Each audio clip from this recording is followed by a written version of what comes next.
brothers and sisters. I'm extremely happy to come to here.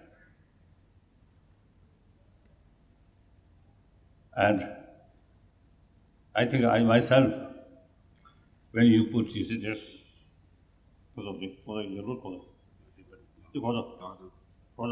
all day. Yes.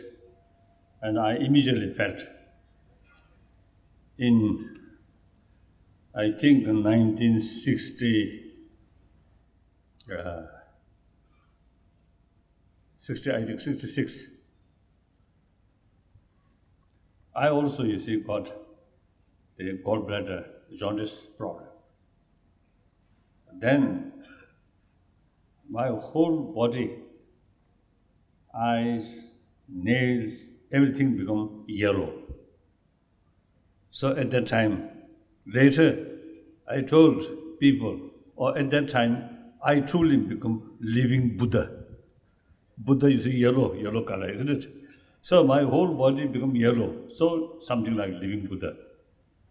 But that is living Buddha not through spiritual practice, but through illness.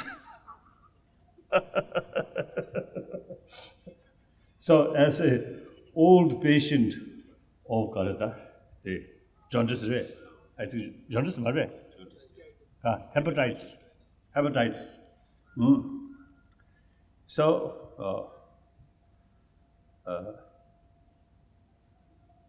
and then later, the gallbladder, you see, creates a lot of stones.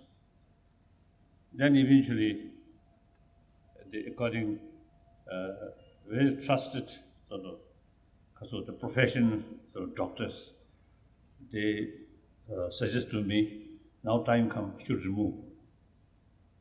As you mentioned God and God, so that is my physician also, you see, mentioned God creates these sort of certain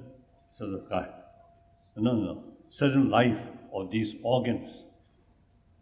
So the gallbladder, now its life now reach end, so must remove. So here, the person who speak to you without one important human body's organ, no longer as a gallbladder.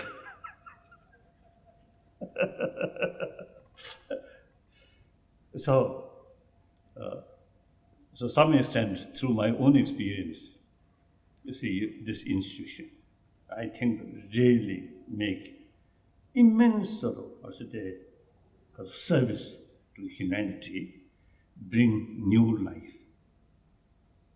So really wonderful. Of course, all physicians, all doctors who take care about our physical health, very, very sort of great service. And then particularly these, like liver, these, I think, very delicate, very important sort of organs. So you are sort of not only sort of taking care, but also, you see, transparent. And these are, I think, really great work.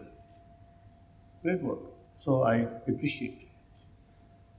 I think, as an old patient of these problems, I think on behalf of millions of patients, I would like to express my deep appreciation. Thank you. Then you very much emphasis about power of prayer. Here I want to say I disagree. I'm Buddhist monk. Of course, my daily life, at least 5 hours meditation, some prayer. But these prayers, meditation, is actually we call analytical meditation. Investigate, not just to pray to Buddha or pray to God. I think 3 years ago, at Patna, the Chief Minister, state government, built Buddhist temple in Patna. So he invited me to inaugurate it. I went.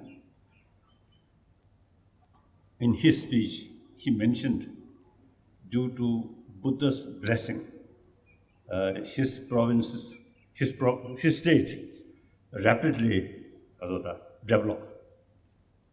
So, rapidly prosperity. Then my turn speak. Of course, I know Chief Minister very well. So I, half teasing, half true, I mentioned to him, I responded, if your state should prosper through Buddha's blessing, then your state, many years ago, many centuries ago, must receive prosperity, because Buddha's blessing, over 2,500 years already Buddha's blessing there. I was just realistically speaking. No. So then I mentioned, Buddha's blessing must go through able Chief Minister's hand, Chief Minister's action. So cure disease, God's blessing not sufficient. The doctor's expertise and sincere motivation. That's very, very essential.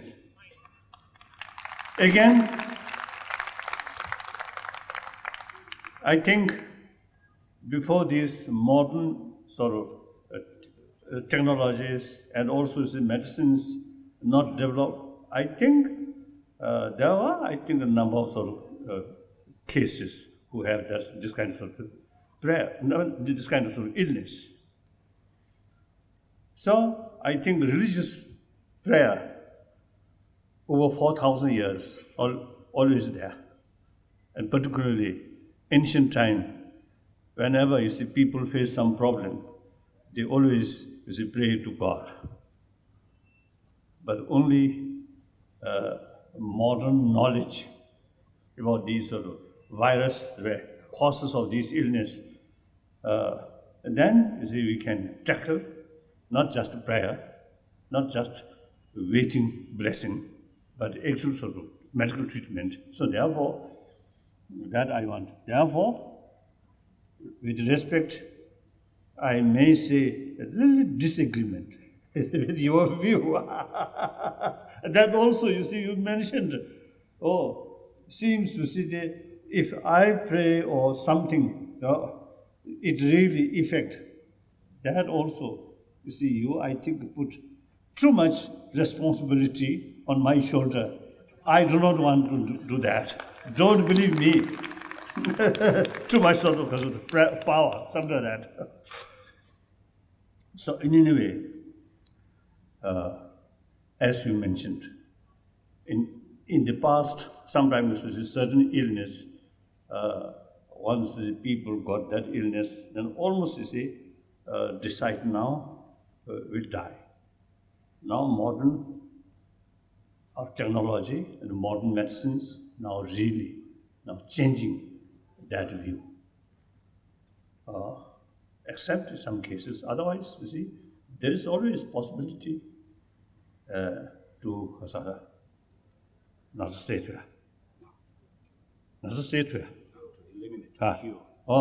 to eliminate these illness. So now here, as you mentioned, preventive measure, that very, very important. Firstly, as you mentioned,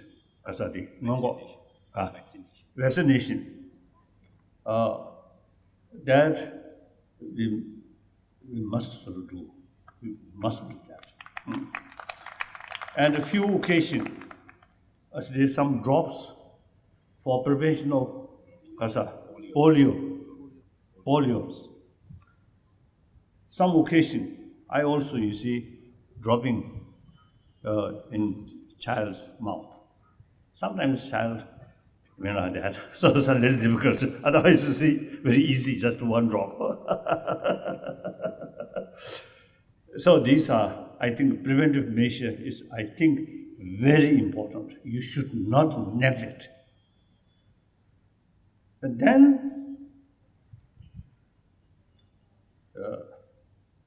in any society, particularly India,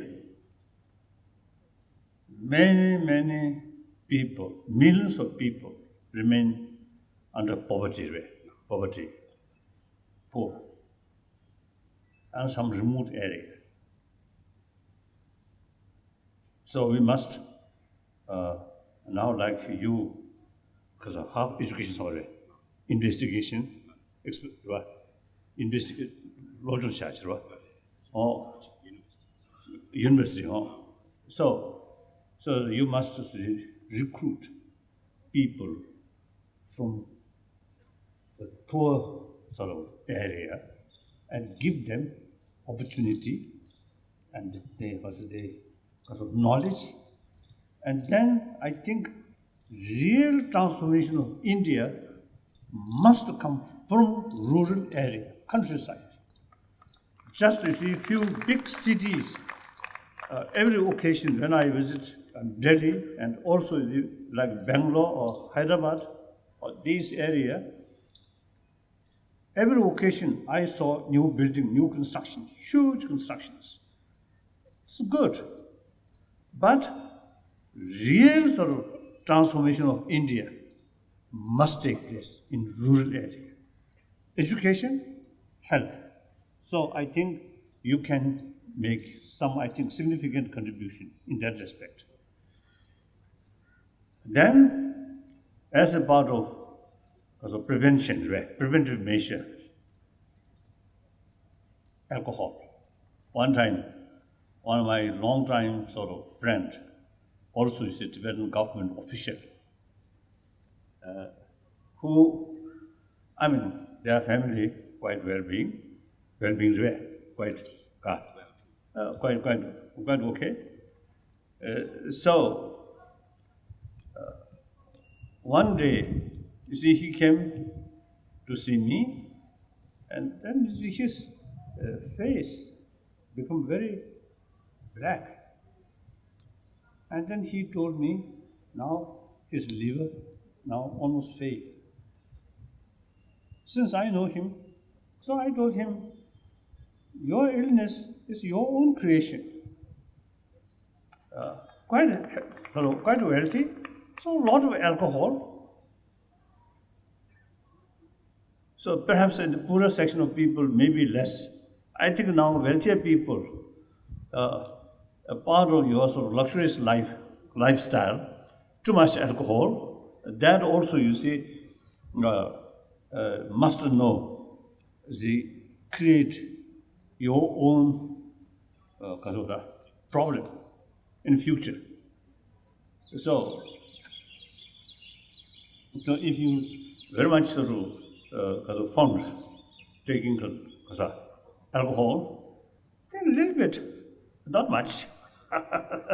Okay, share a little bit, okay. Not too much. Then also smoke. You see, you must sort of notice smoke is, I think, one of the greatest killer of human being on the whole global level. Recently, some sort of scientific sort of meeting. So there are some experts who mentioned that. So these, I think, sometimes the people, it's just take as a sort of normal way of life, lifestyle, and too much smoke, and too much alcohol, that these things also, I think, pay more attention, must reduce. These are causing problems. In free hepatitis free child. Vaccination 그래서 리메이션 나왔더냐고. Hepatitis. Then, of course, I think in India, now there are a lot of billionaires, a lot of millionaires. I think some rich family, rich people, from their money is spent education field, health field. Very good. But still we need more effort.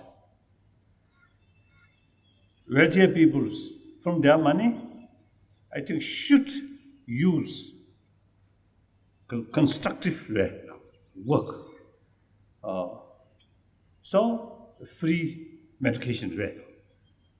It's really, I think, best way to serve God and also to serve humanity. It's very, very important. Quite often, I sort of express when I passing through Delhi street, there are some, the tents. Tents is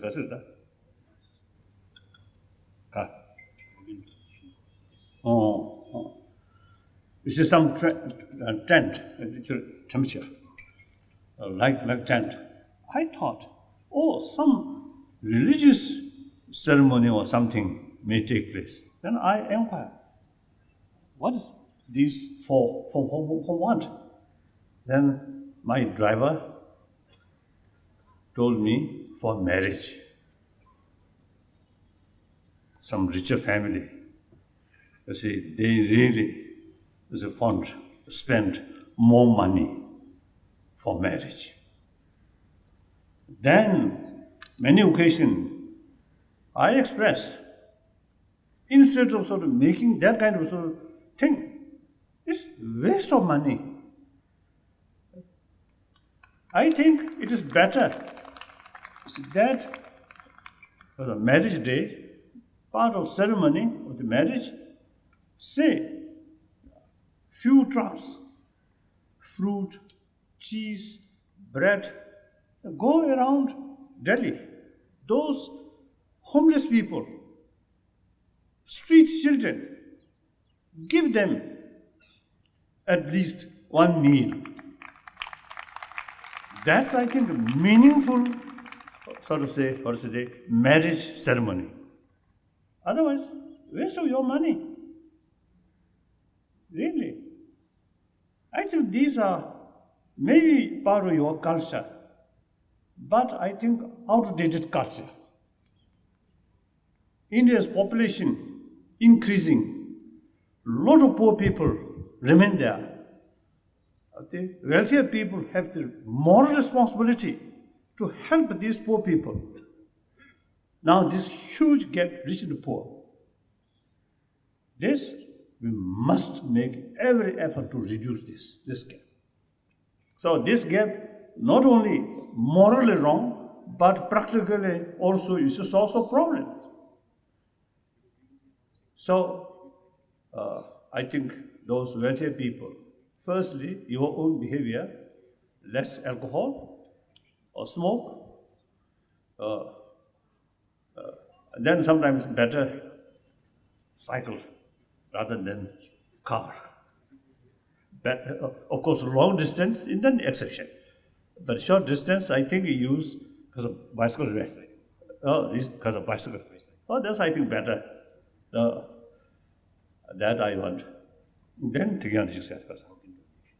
then organ was the donation.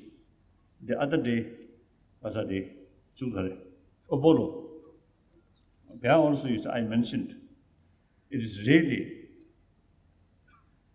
the serious practice of Dharma. I mean, now it is possible, you see, donation part of your liver to others of the liver patient, not whole liver, but some part. So, no danger to donor side. As the kidney donor, one kidney donated, another only one kidney, you see, can function, isn't it? So therefore, we have, you see, that kind of sort of now technology, that kind of sort of expertise. So donating, you see, these things are not necessarily sacrifice your own life. So, and number of occasions, some Tibetan Buddhist practitioner, many occasions, told me they are willing to give one of their eye. Some of them say their eye is very good, so I decide to give one my eye. So these things are, I think, best way for practice of altruism, implementation of altruism. And then also best way to offer God. If you believe God or Creator, then very good. That's the best way to fulfill God's wish. So wonderful. Then even non-believer, it is really wonderful. We human beings, social animal. Another member of the social animal suffer, then another member have the moral responsibility to help. Even donate one of your the organs. And then particularly at the time of death. In any way, the person no longer use these organs. So then make will, give donation. Very good. I prefer the whole body put in coffin and remain that, and then eventually dry. I think better. Before that, take something to offer to poor people, to poor patient. I think much better. Like that, in Kardasam. I think now, the point you mentioned, I think all cover.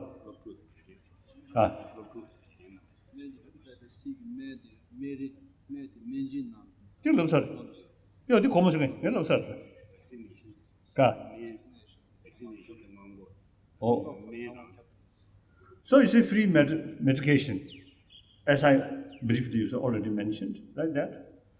So then, as a Buddhist monk, a practitioner of altruism, you see, medical service is, I think, best way to implement practice of compassion. So, those people who already involved taking care of patients, including nurses, and also students who follow that profession, really wonderful. India, now about 1 billion population, really need much more because of the medical professions and nurses. So that's all. Thank you. Then we all part of humanity. I always study 7 billion human beings. Actually, same. So we need a sense of oneness of 7 billion human beings. If we really develop that kind of sort of sense through education, not through prayer, not hoping through blessing, no, through education, through effort, then a lot of man-made problem will reduce. Almost man-made problem, including war, or this gap between the poor and corruptions. All these cheatings, exploiting, all these things are due to lack of sense of oneness of humanity. if we have this genuine sense, other human being, also part of me. As you take care yourself, as much care other people, then a lot of man-made problems definitely will reduce. So sometimes we secondary level of differences consider more important than the fundamental level of oneness of humanity. Even religion sometimes divide.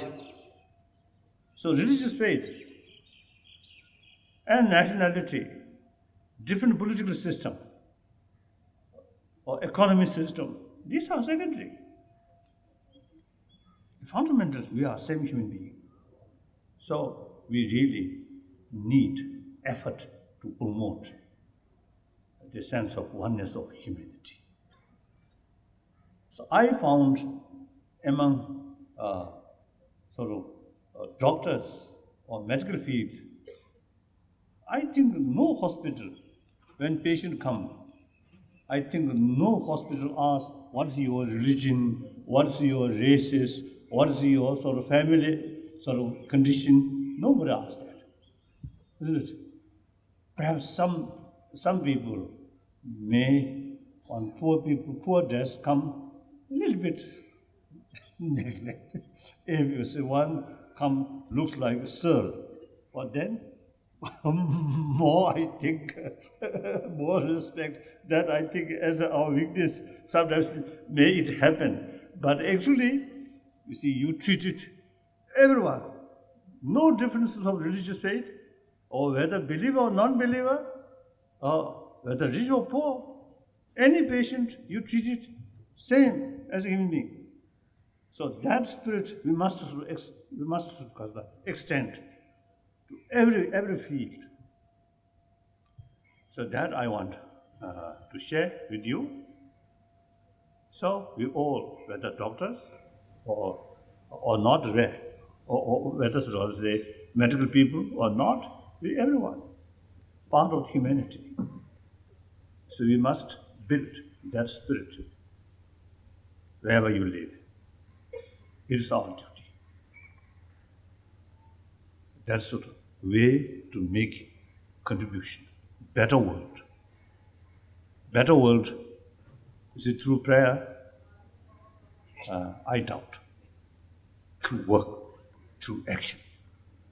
In order to carry that kind of action, motivation, sincere motivation is very, very important.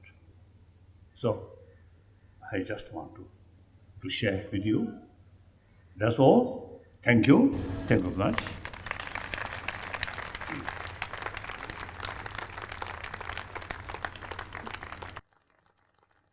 My name is Anil Agarwal. I come from the business community.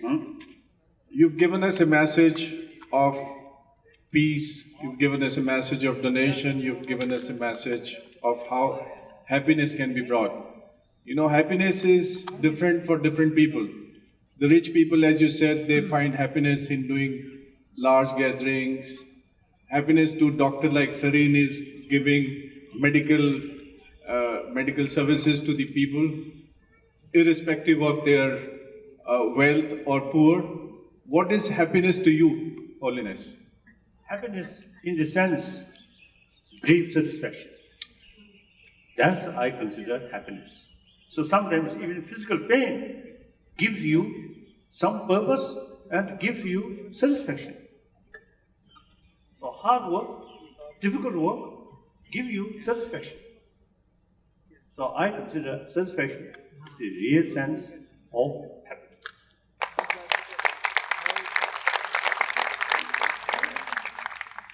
And of course, provided sometimes the people very negative minded kill other one, kill your enemy, then get satisfaction. That's the wrong satisfaction. Doctors die every day because they cannot save many patients. Because patients dies, doctor also feels a terrible loss.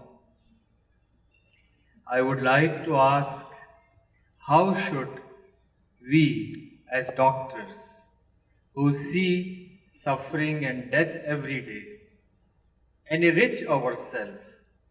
How do we get that courage? Although we work, but we know our patients will die.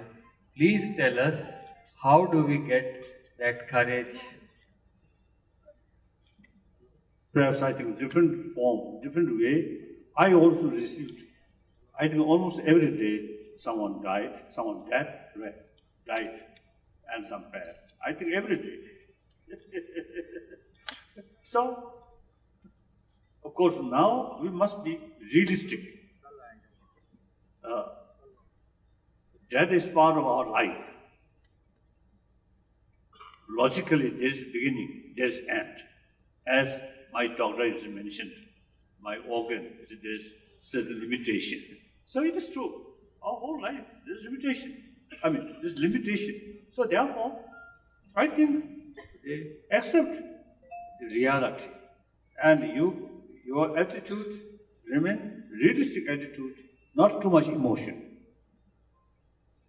Emotion, there are two kinds of emotion. One emotion, biological factor. There's even an animal. One of their, the member of their herds die. The remaining carry some kind of sadness or worry. These are biological factors.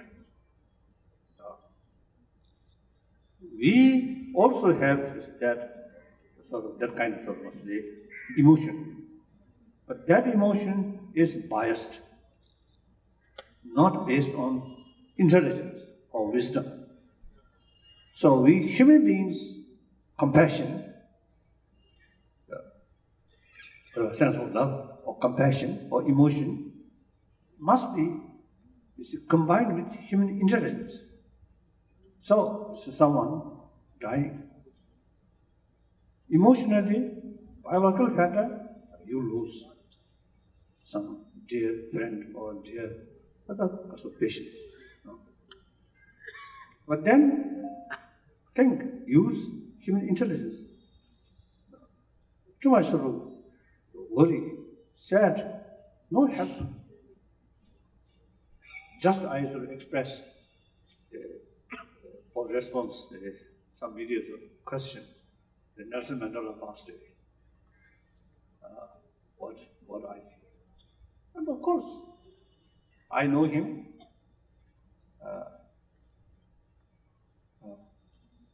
As a friend. And then I really admire his commitment to non-violence. He truly, I think, good follower of Mahatma Gandhi. Like Martin Luther King. Really, very seriously, it is called Gandhi's non-violent principles. So, I am one of the admirers. Now all his admirers, now this moment, instead of just sad and demoralized, their sadness must translate into full enthusiasm, full determination. Now we must carry his spirit, whether his physical there or not. His spirit through generation to generations must align. So we have the responsibility. So I express that. So therefore, when you see some sort of patient, I think few days or few weeks close friendship, then dying now no longer remain. And then I must carry my profession to serve more patient with full sense of concern on their well-being. So the unfortunate event can translate into bigger determination. When my tutor passed away, very sad.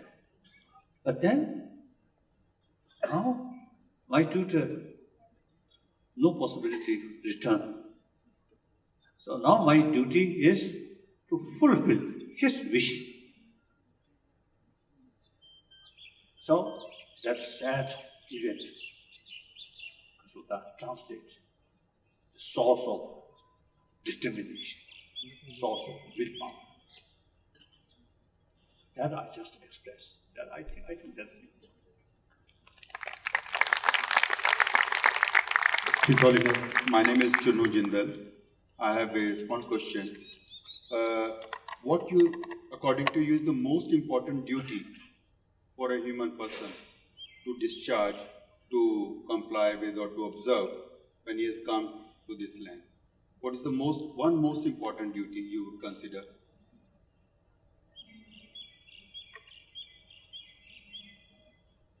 One should be focusing on.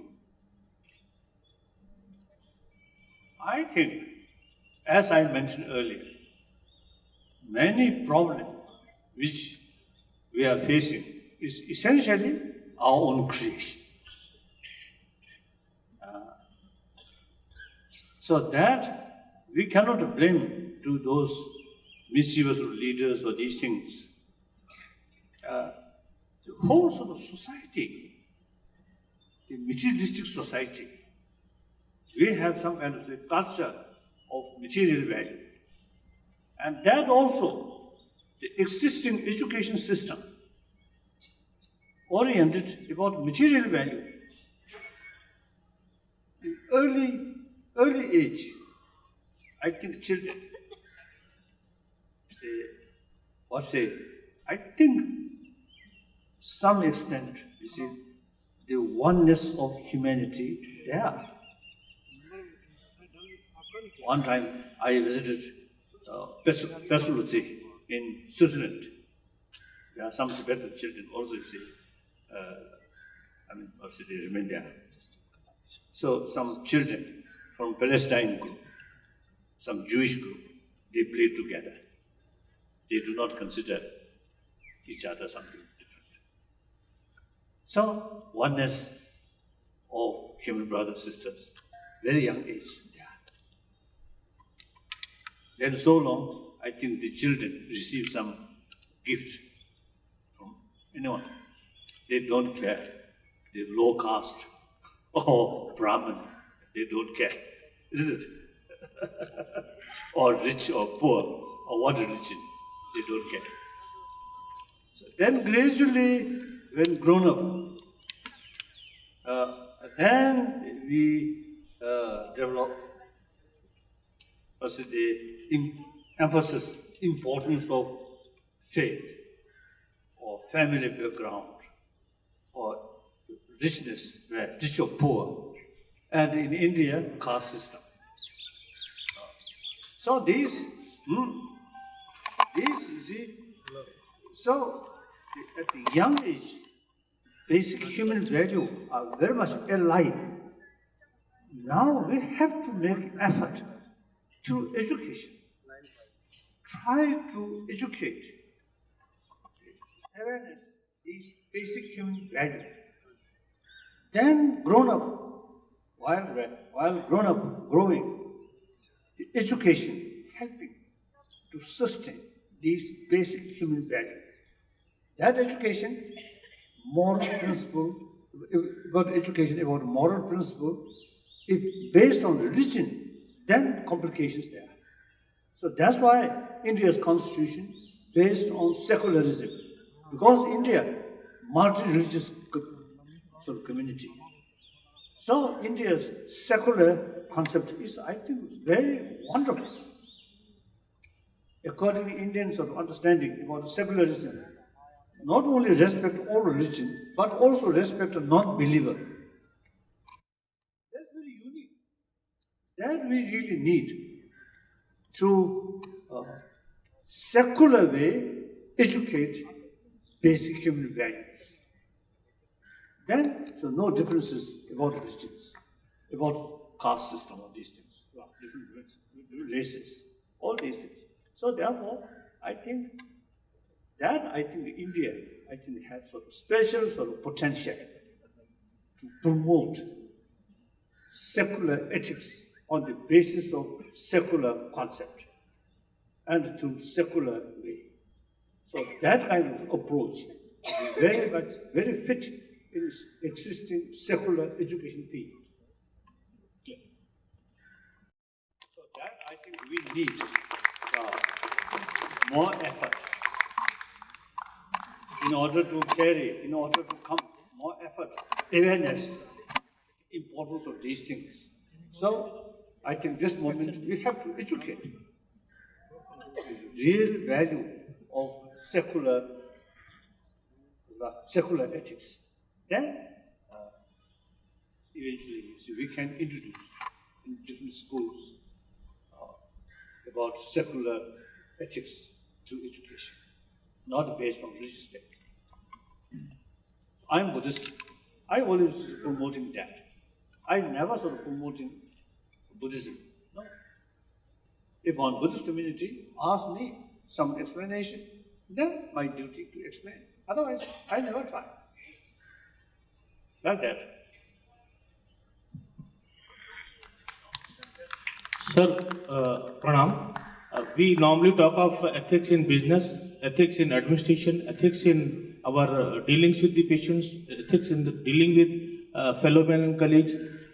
Would you like to throw some light on the ethics? What should be the ideal situation and what should be the ethics for practitioners of medicine or surgery for that matter? Especially in the context of the fact that now the younger lot or maybe people are more driven towards money if they join certain profession, especially medical ethics. Would you like to throw some light on the medical ethics?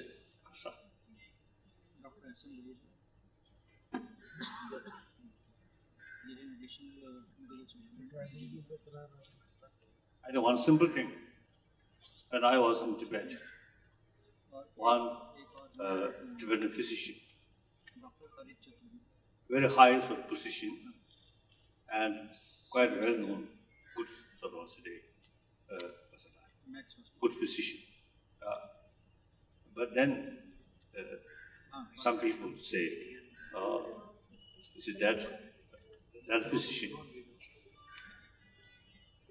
Knowledge is really great, but his heart not that good. So his medicine not much effective.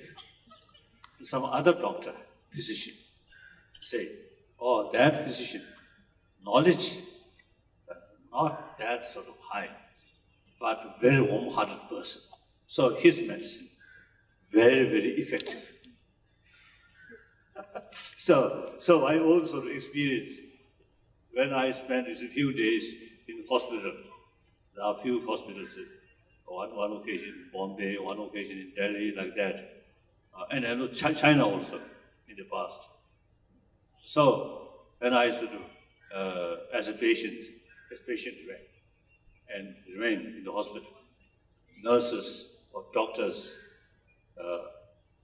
who showing me smile and real human feeling, and I feel safe. A doctor may be very expert, but some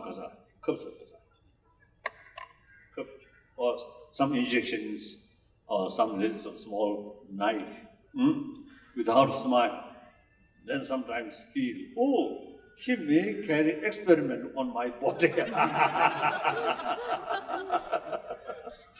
So therefore, the human warm feeling, sincere love, sincere sense of concern of patient's well-being, and profession combined, then it really worked, I think, most effectively.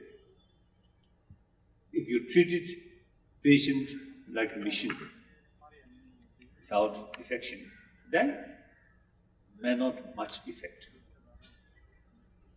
So after all, in order to recover the patient's high spirit is very essential. Patients demoralize. Then, because of that mental sort of attitude, recover sometimes difficult. So full of enthusiasm, full of hope and full confidence, doctors, nurses, very, very important for recover, isn't it? That I think you know better. So that I want to share with you. Then now, last question. Yes, sir. Good afternoon. How to have the spirituality and religion can have a better world on this planet? Spiritual, two levels. One, spirituality with faith. That I think worked last at least, I think, 3,000-4,000 years. Still, I think some report I saw,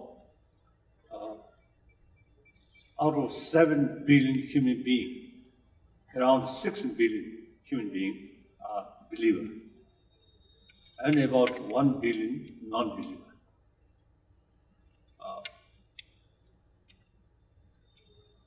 So, obviously, spirituality based on faith, then over 1 billion non-believer, then there's no way to educate about deeper value of compassion, deeper value of human good quality. Then also, I think, frankly speaking, amongst around 6 billion believers, there are a number of sort of disgraced believers also there. Every religious sort of community, high number of people misuse religion, or cheating other people, and exploiting other people, and misguided the followers, faithful followers. So religion also sometimes, you see, creating more problem. That is, the religion itself, something wrong, no. But the people who carry the name of religion, not fully convinced about the religious teaching. So therefore, firstly, non-believer, about 1 billion. Then secondly, among the 6 billion, supposed believer, still lacking genuine faith, genuine conviction about inner values. So that conviction must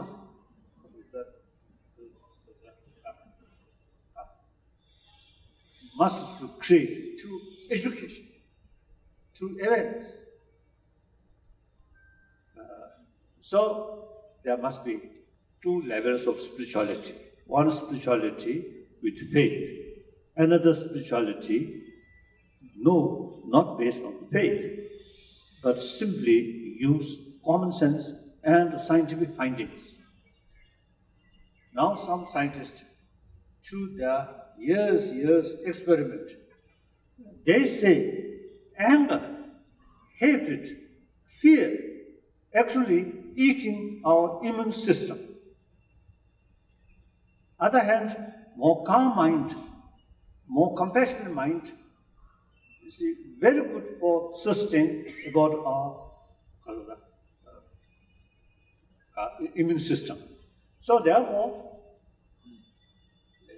these scientists, medical scientists, they say for healthy body, healthy mind is very, very essential. So this, we can educate people. So everybody loves good health, isn't it? So I think through